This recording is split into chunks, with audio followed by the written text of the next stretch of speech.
আল্লাহ আমার রব, এই রবি আমার সব।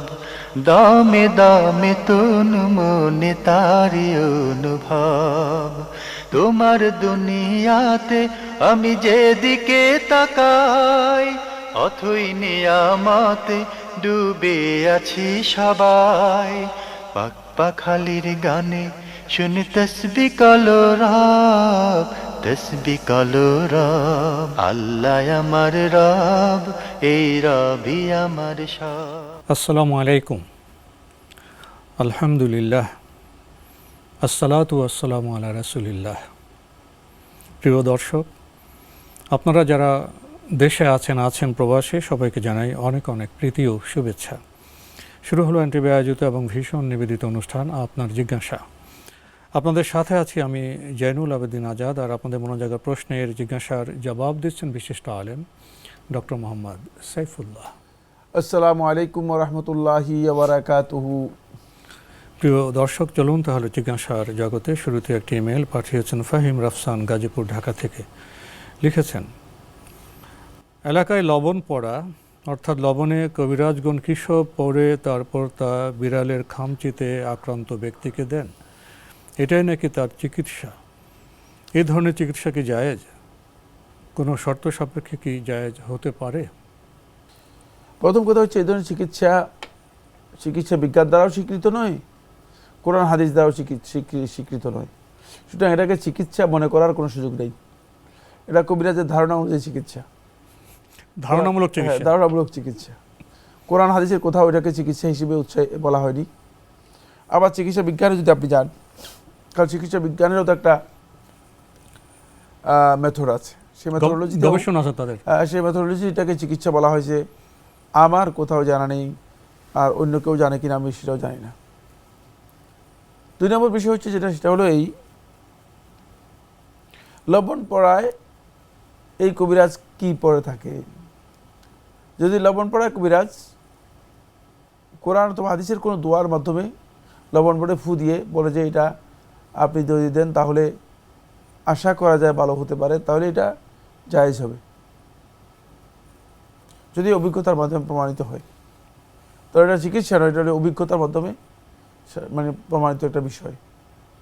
যেমন অনেকে আছে যে মানে বিভিন্ন গাছগাছালির রস দিয়ে রক্ত যখন মানে কোথাও কেটে যায়, রস দিয়ে দেয়, রক্ত বন্ধ হয়ে যায়, থেমে যায়। তো এটা কি চিকিৎসা নয়, এটা হচ্ছে জাস্ট মানে অভিজ্ঞতার কার মাধ্যমে কি হয়েছে। আপনি জানেন না সে ঘাস বা লতাপাতার মধ্যে কিছু দ্রব্যগুণ আছে যেটা অভিজ্ঞতার মাধ্যমে প্রমাণিত হয়েছে। ফলে তাহলে এটা অভিজ্ঞতার বিষয় হবে, অভিজ্ঞতার বিষয়টা জায়েজ। কিন্তু সেই লবণের মধ্যে যদি ওই কবিরাজ শিরকি কোনো কিছু পড়ে, অথবা শিরকি কোনো দোয়া করে, অথবা মানে কবিরা গুনাহ হবে এই ধরনের কোনো মন্ত্রতন্ত্র পড়ে, তাহলে এটি ব্যবহার করা হারাম এবং শিরকে আসগর, এক প্রকারের শিরক। সুতরাং সেখানে আপনাকে অবশ্যই সতর্কতা অবলম্বন করতে হবে। এখন কবিরাজ কি পড়ে কবিরাজকেই জিজ্ঞেস করতে হবে, এটা আমাকে জিজ্ঞেস করে লাভ হবে না, কারণ আমি জানি না এটা। আসলেই অধিকাংশ কবিরাজরাই মন্ত্রতন্ত্রের মাধ্যমে এগুলো করে থাকে। সুতরাং যত বেশি এগুলো থেকে দূরে থাকা যায়, আর বিড়ালে আচর করে দিলে এটা খুব বড় ধরনের জটিল কিচ্ছু না। এটা এখন বর্তমানে এর জন্য আমার মনে হচ্ছে টিকার ব্যবস্থা আছে, কুকুরের কামড়ের জন্য টিকার ব্যবস্থা আছে, সাপের কামড়ের জন্য টিকার ব্যবস্থা আছে। তো আপনি কেন মানে যেখানে ভালো ব্যবস্থা আছে, শিওর একটা চিকিৎসা পদ্ধতি আছে, কেন আপনি কবিরাজের পিছনে যাচ্ছেন? মানে কিছু হতে পারে, টাকা কম নেই হয়তো, এই কারণে হতে পারে, কিন্তু টাকার জন্য তো আপনি জীবন নষ্ট করতে পারেন না, কারণ এর চিকিৎসার নিশ্চয়তা নেই। এটা হয়তো ভালো হতেও পারে, ভালো নাও হতে পারে, এর তো এটাকে চিকিৎসা কেউ বলেই নেই। সুতরাং এটা নিশ্চয়তা করতে আসবে। তাই এটাকে বাদ দিয়ে আপনাকে অবশ্যই চিন্তা করতে হবে, যেটা চিকিৎসা হিসেবে স্বীকৃত সেটা গ্রহণ করার জন্য চেষ্টা করতে হবে। এই জন্য আমরা অনুরোধ করব সেটা হচ্ছে এই যে আপনি চিকিৎসা হিসেবে স্বীকৃত যেটা, সেটার দিকে যান, এটার দিকে যাবেন না। আরও লিখেছেন, আমরা জানি যে জানাজার সালাতে সূরা আল ফাতিহা পড়া সুন্নাহ, যা আমরা আব্দুল্লাহ ইবনে আব্বাস রাদিয়াল্লাহু তাআলা আনহু ও আবু উমামা রাদিয়াল্লাহু তাআলা আনহু এর থেকে বর্ণিত সহিহ হাদিস থেকে জানতে পারি। আবার সেই হাদিসে নাকি এটাও এসেছে যে আব্দুল্লাহ ইবনে উমর রাদিয়াল্লাহু তাআলা আনহু ও আবু হুরায়রা রাদিয়াল্লাহু তাআলা আনহু ওনারা নাকি জানাজার সালাতে সূরা আল ফাতিহা পড়তেন না। দুটি বিষয় সমন্বয় করে সেই বিষয়টি বুঝিয়ে দিলে উপকৃত হতাম। আরেকটি বিষয় হলো সূরা আল ফাতিহা ছাড়া যে সালাত না হওয়ার বিষয়টি রয়েছে তা কি জানাজার সালাতের ক্ষেত্রে প্রযোজ্য হবে?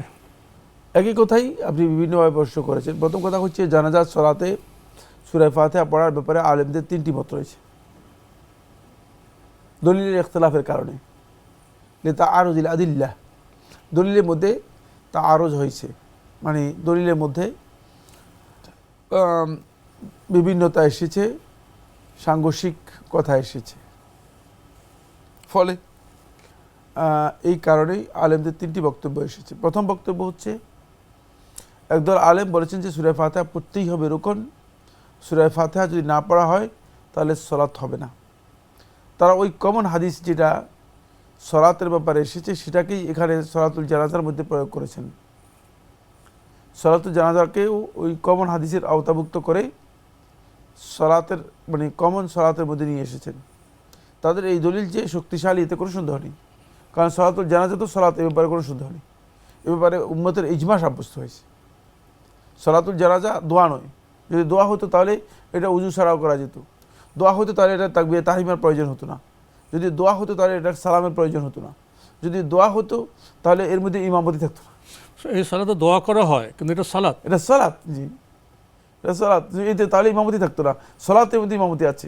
দেখেন মানে কিছু কিছু সালাতের মধ্যে সেগুলোর মধ্যে নফল সালাতের মধ্যে কি ইমামতি আছে, জামাত আছে, কিন্তু এটার জন্য জামাত পর্যন্ত কি করা হয়েছে, ঘোষণা করা হয়েছে। সুতরাং বোঝা যাচ্ছে এটা সালাত বিল ইজমা সাব্যস্ত হয়েছে, উম্মতের ইজমা সাব্যস্ত হয়েছে।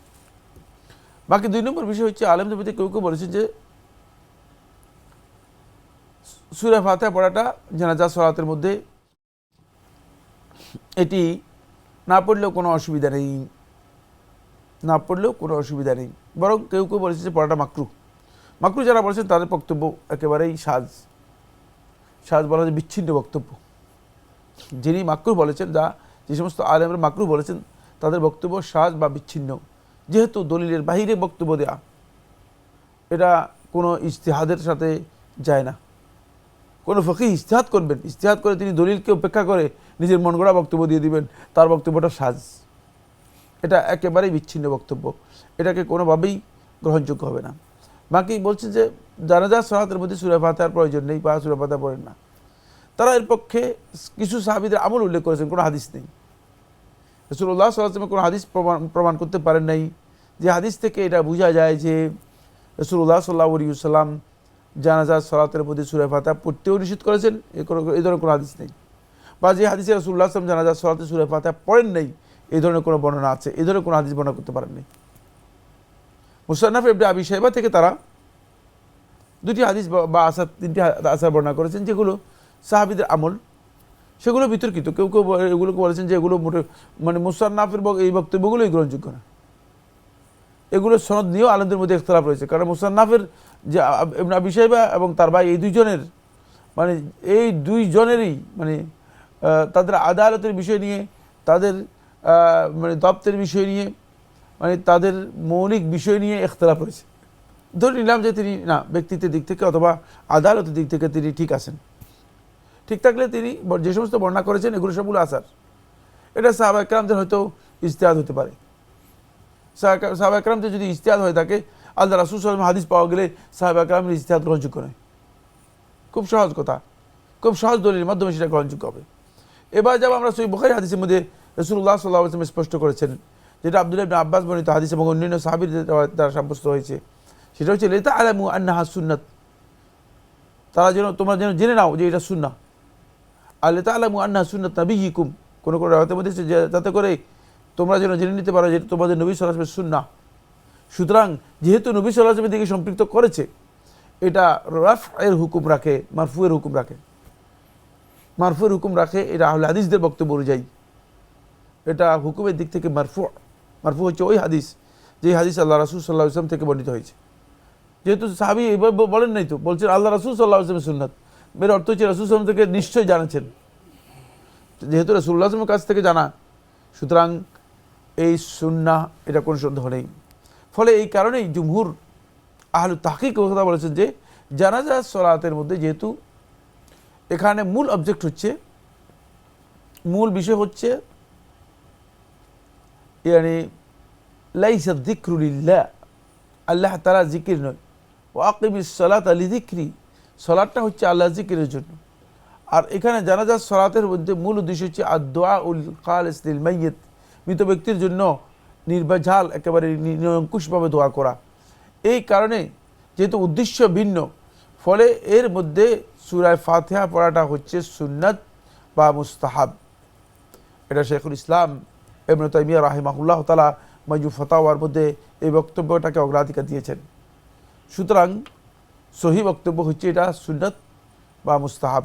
তো সুন্নাত হলে কি আপনি করবেন না, বা লোক থেকে বলবেন যে আপনারা করবেন না? না, সুন্নাহ আপনার কোনো ইবাদত, আপনার কোনো আমল নবী সাল্লাল্লাহু আলাইহি ওয়াসাল্লামের সুন্নাহ পরিপন্থী হোক, ইচ্ছাকৃতভাবে যদি আপনি সেটি মনে করে থাকেন, তাহলে আপনি ভুল কাজ করেছেন। কারণ আপনার ইবাদতের ব্যাপারে আপনি রাসূল সাল্লাল্লাহু আলাইহি ওয়াসাল্লামের সুন্নাহ বাদ দিয়ে কিসের ইবাদত করতেছেন? সুন্নাহর অনুসরণ করাটাই হচ্ছে ইবাদতের মূলনীতি। আর ইবাদতের মূলনীতি হচ্ছে ইবাদত আল্লাহর বান্দা পালন করবে, সুন্নাহকে অনুসরণ করেই ইবাদত আল্লাহর বান্দা পালন করবে। এখন আপনি যদি সুন্নাহকে পরিহার করে, বর্জন করে আপনি ইবাদত পালন করতে যান, তাহলে আপনার ইবাদতটা আসলে নবী সাল্লাল্লাহু আলাইহি ওয়াসাল্লামের দেখানো পথ অনুযায়ী হয় নাই। সুতরাং এখানে ইবাদতের মধ্যে মৌলিক একটা ভুল হয়েছে, সেটা হচ্ছে এই সুন্নাহকে অনুসরণ করা হয়নি। যেখানে সুন্নাহকে অনুসরণ করা হয়নি সেখানে ইবাদত হতেও পারে, নাও হতে পারে, কবুলও নাও হতে পারে।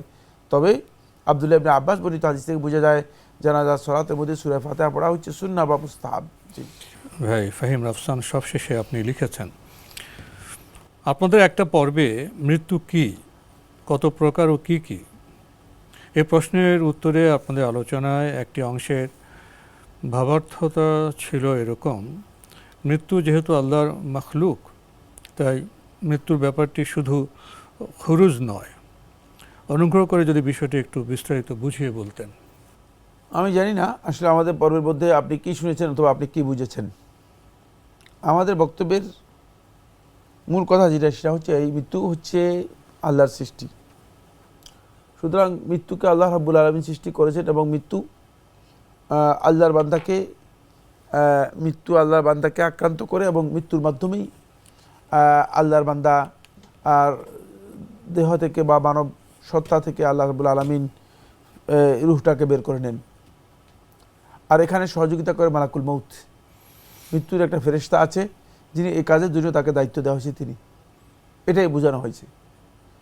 আর ওখানে যে কথাটা বলা হয়েছে সেটা হচ্ছে এই, অনেকে মনে করে দেহ থেকে রূহ বের হয়ে যাওয়া, যেমন একটা আকিদা রয়েছে, সেটা হচ্ছে এই মানে মানব এই কায়া থেকে মানবাত্মার বেরিয়ে যাওয়াটাই হচ্ছে রূহ মৃত্যু।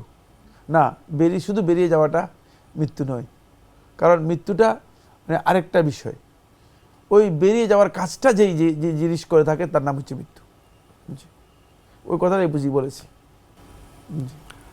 প্রিয় দর্শক, আমরা বিষয়টি সম্পর্কে জানলাম। আরও একটি ইমেল পাঠিয়েছেন রেজাউর রহমান, লিখেছেন ভাই বোন যখন একসাথে কথা বলে তখন আল্লাহ তাআলা বলেন সময়টাকে থামিয়ে দাও। ভাই বোন কথা বললে আল্লাহ তাআলা কেন সময় থামিয়ে দেওয়ার কথা বললেন? জানলাম ভাই বোনের সাথে এই পৃথিবীর পরে আর কোথাও নাকি দেখা হবে না। হাশরের ময়দান, আখিরাত, কিয়ামতের পরে না জান্নাত বা জাহান্নামে। ভাই বোনের সাথে সম্পর্ক নাকি পৃথিবী পর্যন্ত, এত ক্ষণস্থায়ী সম্পর্ক আমাদের। অথচ আমরা ঝগড়া বিবাদের কারণে কথা বলি না, সম্পত্তির সমস্যার জন্য ও অন্য কারণে আমাদের মধ্যে সম্পর্ক ঠিক থাকে না। তবে কি ভাইয়ের সাথে দেখা হওয়ার সম্ভাবনা আছে? মা বাবার সাথে দেখা হবে, এটা তো সবাই জানে। না, প্রথম কথা, এটা মিথ্যা। এ ধরনের কোনো বক্তব্য রাসূলুল্লাহ সাল্লাল্লাহু আলাইহি ওয়াসাল্লামের কোনো সহিহ হাদিস দ্বারা প্রমাণিত হয়নি। ভাই বোনের কথা বললে আল্লাহ রাব্বুল আলামিন সময়কে থামিয়ে দেন, যে বক্তব্য দিয়েছেন এটা মিথ্যা কথা। এই পর্বে কোনো হাদিস, সহিহ কোনো রেওয়ায়াত সাব্যস্ত হয়নি। সুতরাং মানে যেটার উপর ভিত্তি করে আপনি এই কথাগুলো বলছেন, মানে আসল জিনিসটাই কি, ভিত্তিটাই ঠিক না, ভিত্তিটাই সঠিক না। ভীতিটাই সঠিক নয়। আসলে আমাদেরকে জানতে হবে যে আমাদের সমাজে অনেক জালিয়াতি হাদিসের নামে করা হয়েছে। হাদিসকে এমনভাবে তৈরি করা হয়েছে যে অনেক মিথ্যা কথা হাদিসের নামে চালু করে দেওয়া হয়েছে। পরে মানুষ মনে করে থাকে যে এগুলো হাদিস, আসলে এগুলো হাদিস না। মানে ভাই বোনের যদি তো 24 ঘন্টায় দিন রাত, তাই না? জি, জি। কেন প্রশ্ন, তো এটা কি ঠিক? ভাই বোনের সাথে পৃথিবীর পরে আর কোথাও নাকি দেখা হবে না? না, এই বক্তব্য ঠিক নয়। ভাই বোনের সাথে পৃথিবীর পরে আর কোথাও দেখা হবে না, এটাও শুদ্ধ নয়। ইয়াউমা ইয়াফিরুল মারউ মিন আখিহি, প্রথমে আল্লাহ তাআলা বলেছেন যে সেদিন মানুষ তার বাড়ি থেকে পালিয়ে যাবে। তার দেখা হইলে তো পালিয়ে যাবে, তাহলে পালাবে কিভাবে? কে কার কাছে থাকতে চাইবে না, মানে না। এতটাই তারা ব্যতিব্যস্ত হয়ে দেখা হবে। হ্যাঁ, মানুষের যে আত্মীয়তার যে সম্পর্ক আছে, এই সম্পর্ক কিয়ামতের দিন সব বিচ্ছিন্ন হয়ে যাবে, এটা সঠিক। ফালা আনসাবা ইয়াউমাইযিন বাইনাহুম, সেদিন তাদের মাঝে কোনো ধরনের আত্মীয়তার সম্পর্ক থাকবে না, এটা বিশুদ্ধ বক্তব্য। এত ভয়াবহ পরিস্থিতি জি হবে। জি জি। আপনি আরও লিখেছেন, যাদের জানাজা নামাজে অংশগ্রহণ করা হয় তারা কি সাথে সাথে বুঝতে পারে কে কে নামাজে অংশগ্রহণ করেছে? কিয়ামতের পরে কি তাদের সাথে সাক্ষাৎ হবে? না, তারা বুঝবে কীভাবে? তারা যদি এমন হয় তাহলে তো তারা তো লোকদেরকে ডেকে বলতে পারতো যে ভাই আপনি কি কেমন আছেন, ভালো আছেন কি না, প্রশ্নই আসে না। এই ধরনের বক্তব্য কোনো সুযোগ নেই। আমরা জানলাম বিষয়টি সম্পর্কে। প্রিয় দর্শক, আরও একটি ইমেল পাঠিয়েছেন আফরোজা খাতুন, সাবা, ঢাকা থেকে। আগের ইমেল লিখেছেন, ওনার স্বামী ইন্তেকাল করেছেন সেই পটভূমিতে অফিস থেকে যে টাকা পেয়েছি তা অফিসের সবাই মিলে সঞ্চয়পত্র কিনে দিয়েছে, ওটা থেকে আমি 2 মেয়ের খরচ চালাই। এছাড়া আর কোনো পথ নেই, শুধু বেতন যেটা পাই ওইটা দিয়ে চলা যাবে না। আমি এখন কি করব? এটা সুদ জানি, এখন আমি কি করব একটু বুঝিয়ে বলবেন। সঞ্চয়পত্র পরিপূর্ণরূপে সুদ। সঞ্চয়পত্রের যে পদ্ধতি রয়েছে পুরোটাই সুদ, সুতরাং সঞ্চয়পত্র থেকে আপনাকে বেরিয়ে আসতে হবে। জি। আরও লিখেছেন, আমার শ্বশুর শাশুড়ি বেঁচে আছেন ও 3 বোন আছে। আমার স্বামী প্রথম সন্তান তাদের। তারা আমাকে কোনো রকম আর্থিক বা মানসিক সাহায্য করেনি, কিন্তু অফিসের টাকার অংশ কিভাবে আমি তাদের দিব? মোট 19 লক্ষ টাকা উনি পেয়েছেন আর কি। এখন ওনার শ্বশুর শাশুড়ি বেঁচে আছেন, তারা তাদেরকে কোনো সাহায্য করেন না। আর 3 বোন আছে ওনার স্বামীর। স্বামীর 3 বোন আছেন, ছেলে সন্তান কি আছে? স্বামীর 3 বোন, ছেলে সন্তান আছে না? নেই, ওগুলো উল্লেখ করেনি। ওনার হাজব্যান্ড ছিলেন প্রথম সন্তান, আর 3 বোন আছে। ওনার হাজব্যান্ডও ইন্তেকাল করেছেন, এখন বেঁচে আছেন ওনার শ্বশুর শাশুড়ি ও 3 বোন। তারা আমাদের কোনো সাহায্য করেন না, কিন্তু ওই অফিসের টাকার অংশ ওদের দিতে হবে। হ্যাঁ, টাকা তো তারা পাবেই, তারা উত্তরাধিকার হিসেবে তারা টাকা পাবে। বাকি আপনি এখানে যথেষ্ট বক্তব্য নাই আপনার সন্তান সন্ততি আছে কি নাই সেটা উল্লেখ করেন নাই, আর কোনো ওয়ারিশ আছে কি সেটা উল্লেখ করেন নাই। ওনার আছে, ওনার 2 মেয়ে আছে। 2 মেয়ে আছে বলছেন? 2 মেয়ে আছেন, ছেলে নেই না। তাহলে অবশ্যই পিতামাতা, দাদা দাদি অবশ্যই এখান থেকে উত্তরাধিকার পাবে। দাদি পাবে 6 ভাগের 1 ভাগ, দাদি পাবে 6 ভাগের 1 ভাগ, আর আপনি পাবেন 8 ভাগের 1 ভাগ, মেয়েরা পাবে 3 ভাগের 2 ভাগ, আর বাকি 6 ভাগের স্বামীর বোনেরা পাবে না, বোনেরা পাবে 6 ভাগের 1 ভাগ দাদা পেয়ে যাবে। সবে 1 ভাগ কারা পাবেন? দাদাও পাবে 6 ভাগের 1 ভাগ, দাদিও পাবে 6 ভাগের 1 ভাগ। কিন্তু ওই স্বামীর বোনরা পাবে না। হ্যাঁ, স্বামীর বোনরা পাবে, স্বামীর বোন না, বোন করতে পারবে, বোনরা পাবে না। আমরা জানলাম বিষয়টি সম্পর্কে। প্রিয় দর্শক, শেষে লিখেছেন, আমি যদি এভাবে থেকে বাচ্চাদের নিয়ে জীবন কাটিয়ে দিই তাহলে কি আমার স্বামীর সাথে থাকতে পারবো না, পরকালেও পাবো না? তাকে ছাড়া আমি অন্য কিছু কল্পনা করতে পারি না।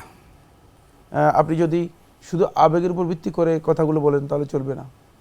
হ্যাঁ, আপনি যদি মনে করেন যে আপনার আছে, ঢের আছে, অনেক আছে, আপনার এখন আর মনে করতেছে নিজেকে আপনি নিয়ন্ত্রণ করতে পারবেন এবং আপনার নতুন করে দাম্পত্য জীবন নেওয়া অথবা পরিবার করার, সংসার করার প্রয়োজন নেই, এটা আছে মানুষের, অনেকের নির্ভর করে, অনেকের আছে, তাহলে তিনি সেক্ষেত্রে সিদ্ধান্ত নিতে পারেন এবং তার ওই যা আছে সেগুলো দিয়ে তিনি জীবনযাপন করার চেষ্টা করবেন এবং সেই ক্ষেত্রে তার জন্য ইসলাম নিষিদ্ধ করে না, এটা জায়েজ। কিন্তু সেটা শুধু আবেগের উপর বসে নয়, সেটা অবশ্যই বুঝ বিবেচনার মাধ্যমে ফয়সালা করতে হবে, চিন্তা করতে হবে, যাতে করে অন্যদের সাথেও পরামর্শ করে সিদ্ধান্ত নিতে পারেন। আমরা তো একটা সমাজে আছি, ঠিক না? একটা সমাজের সদস্য তো। সুতরাং আপনি কেন একাকী বিষয়গুলো নিয়ে চিন্তা করতেছেন? আপনি আপনার সাথে আপনার ভাইকে যুক্ত করেন, আপনার চাচাকে যুক্ত করেন, আপনার বাবাকে যুক্ত করেন, আপনার মামাকে যুক্ত করেন, শ্বশুর শাশুড়িকে যুক্ত করেন। হ্যাঁ, শ্বশুর শাশুড়ি যারা আছে তাদেরকেও যুক্ত করতে পারেন। যাদেরকে প্রয়োজন মনে করেন আপনি যুক্ত করেন, তাহলে আপনার এই বিষয়টা আপনি এখন যত বেশি এটাকে বিচ্ছিন্ন থাকবে, তত বেশি এটা আপনার জন্য বার্ডেন হবে, কষ্টকর হয়ে যাবে। একাকী থাকার চেষ্টা করলে কষ্ট বাড়বে। হ্যাঁ, কিন্তু যদি এখানে অন্যদেরকে যুক্ত করতে পারেন, তাহলে দেখবেন যে আপনার পরামর্শ ভালো আসবে এবং অন্যরাও আপনাকে সহযোগিতা করবে। তো আজকে আমাদের এখানে শেষ করতে হচ্ছে। আপনাকে অনেক ধন্যবাদ। আপনাকে অনেক ধন্যবাদ। প্রিয় দর্শক, আমরা দেখছিলাম এনটিভি আয়োজিত এবং ভীষণ নিবেদিত অনুষ্ঠান আপনার জিজ্ঞাসা। আমাদের এই অনুষ্ঠান আপনারা এনটিভি অনলাইনেও দেখতে পারবেন। ভিজিট করুন www.ntvbd.com। এছাড়া ইউটিউব এবং আমাদের ভেরিফাইড ফেসবুক পেজে অনুষ্ঠান দেখতে পারবেন। আজকে শেষের যে বিষয়টি, যে প্রেক্ষাপট, সেটা আসলে ভেবে দেখার মতো। আমাদের যে যাপিত জীবন, সংসারের জীবন, এটা একরকম থাকে না। স্বামীকে কেন্দ্র করেই যে পরিবার, সেখানে স্বামী যখন ইন্তেকাল করেন নতুন পরিস্থিতির সৃষ্টি হয়, আবেগ থাকে। কিন্তু শাইখ বলেছেন আবেগের চাইতেও গুরুত্বপূর্ণ হলো বিবেচনাবোধ, কর্তব্যবোধ, দায়িত্ববোধ। দায়িত্ব নিয়ে আমাদের নতুন পরিস্থিতিতে সংসার পরিচালনা করতে হবে। সেখানে নিজেকে একাকী করা ঠিক হবে না। যারা আশেপাশে আছেন, আপনজন, আত্মীয় স্বজন, তাদের সাথে শেয়ার করতে হবে। আমরা একটা কথা বলি না, sharing and caring society. Share না করলে কেয়ার কোত্থেকে আসবে? আসুন আমরা আমাদের সমস্যাকে শেয়ার করি এবং আমরা দরদি সমাজের দিকে এগিয়ে যাই। চিঠি লিখুন, প্রশ্ন পাঠান আমাদের ঠিকানায়। পরিচালক আপনার জিজ্ঞাসা, এনটিভি, বিএসসিসি ভবন, ৭ম তলা, ১০২ কাজী নজরুল ইসলাম অ্যাভিনিউ, কারওয়ান বাজার, ঢাকা ১২১৫। ইমেল অ্যাড্রেস আপনার জিজ্ঞাসা @ntvbd.com। মহান আল্লাহ আমাদের সবাইকে নিরাপদে রাখুন, রাখুন শান্তিতে। আসসালামু আলাইকুম। আমার রব, এই রবি আমার সব, দামে দামে তুন মনে তারি অনুভব। তোমার দুনিয়াতে আমি যেদিকে তাকাই, অথই নিয়ামতে ডুবে আছি সবাই।